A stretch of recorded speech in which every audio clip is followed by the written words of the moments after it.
Design engineer Gabriel Elias recently returned to Florida after spending the past 6 years employed at Mercedes F1, where he helped to design the cars that have carried the team to the past 7 Formula One Constructors Championships.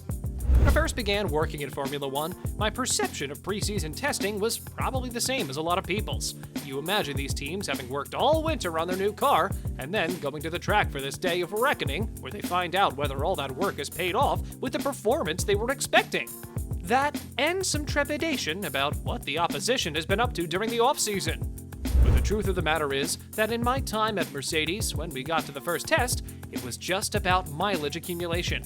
We were trying to break the car. We already knew that there was performance, so the first test was essentially for validation.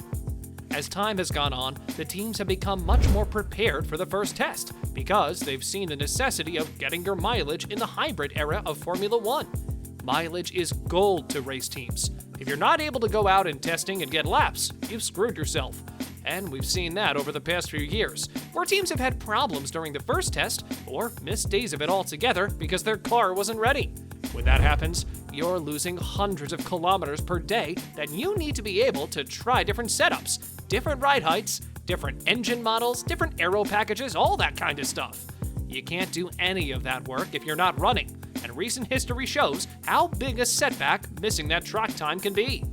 But while you usually arrive at the first test with a good sense of your own car's performance, you never really know where you are in comparison to the other cars until you get there.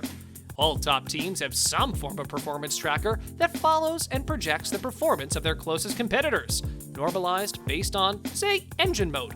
So, in the case of Mercedes, if we were testing at the start of 2018, the team might say, okay, Ferrari's chasing us, and we could take all the data points of their upgrades from 2017 as relatives to our car over the entire season. Then we would essentially project out that, okay, we think they're going to bring 4/10, that's just an example, to the car, because of the rule set for that year, combined with historical data from the past years and other inputs. So we'd have an idea of where the competitors are, but no one knows until they show up. But as far as what Mercedes or any other good team will bring to the circuit, they're going to be projecting out that, hey, we need to find, let's say, 1 second in performance from the end of one season until the start of the next, assuming that the regulations stay fairly stable. Okay, well, we can gain 2/10 from the engine. We'll call Brixworth, the home of Mercedes HPP, and say, hey, can you give us 10 horsepower, or whatever that ends up being? We need to find this many tenths in the wind tunnel, and the arrows will be making weekly gains as soon as the model switches over from the previous year to the next one, barring any setbacks. And then, let's say we find a few tenths in mass optimization, vehicle dynamics related updates like that. So all of that is set as directives and then developed in simulation, and that drives our design. Then, once we bring the car to the track, it's almost like, okay, we're pretty sure we're going to be here or hereabouts. Now we just need to make sure that our competitors have followed the track that we projected for them as well. So that's what points the ship at the start of winter. During my time with the team, it was rare that one of our rivals came out with something that surprised us. But there were certainly a couple of occasions when we all started looking at something another car was doing like, whoa, that was gnarly. A couple of years ago in Melbourne, we had an onboard of the Ferrari rear wing. We saw that thing driving. We could see flexing at speed on the straight, and we're all sitting there like, how the hell are they doing that? We were looking at the hinge points at the main plane as it attaches to the end plates. We were looking at the rear flap.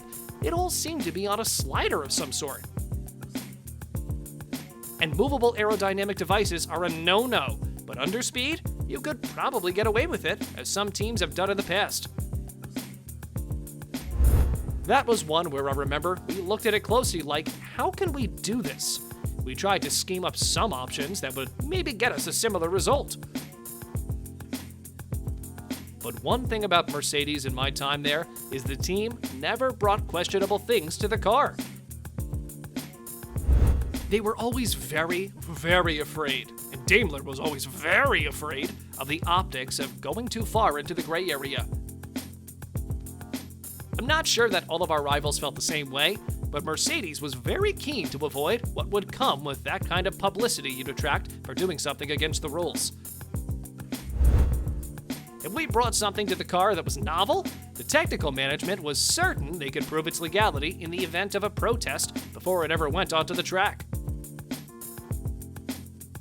Ferrari gave us a scare another year when they were up by about a second a lap during preseason testing, and internally, within the team, we were just like, we're so screwed here. I think that was when they were doing something with their engines, and they were showing it in different places on the track. Remembering the engineering notes, we ended up finding a ton of performance almost inadvertently, and it had to do with ride height. So we made a ride height change, and the car just lit on fire, figuratively, and we found massive chunks of time. And as I remember, that might have been the afternoon of the last day of the last test before Melbourne, and we found about half a second just in ride height changes. That year, we also brought a ton of aero development during the season to try to make up for Ferrari having this engine mode that we couldn't figure out. It was almost through sheer luck that we found something, plus the fact that we had superior reliability, which was always the calling card of our car, that we were able to get it done that year. That was a tough slog of a year, because we just kept bringing parts to the car, trying to get more and more performance. I know that took a lot out of everyone. I've been asked about what makes Mercedes better than other teams, and the thing that always stood out in my time was the chassis dyno. A lot of people don't know that there's this massive chassis dyno at Mercedes, and they are now commonplace at other top teams as well. It was purchased and constructed by Honda in 2008, and then Honda subsequently left. They essentially left the keys in the door and walked out. But in doing such, they left a multi-million-dollar chassis dyno cell that was purpose-built for the F1 team. So the team has this dyno cell that you can put the full chassis on, complete with bodywork. Thanks for watching, guys. If you enjoyed this video, smash that like button, subscribe to the channel, and turn on post notifications to see more of our future videos. With that said, keep enjoying our videos, and I'll see you in the next video.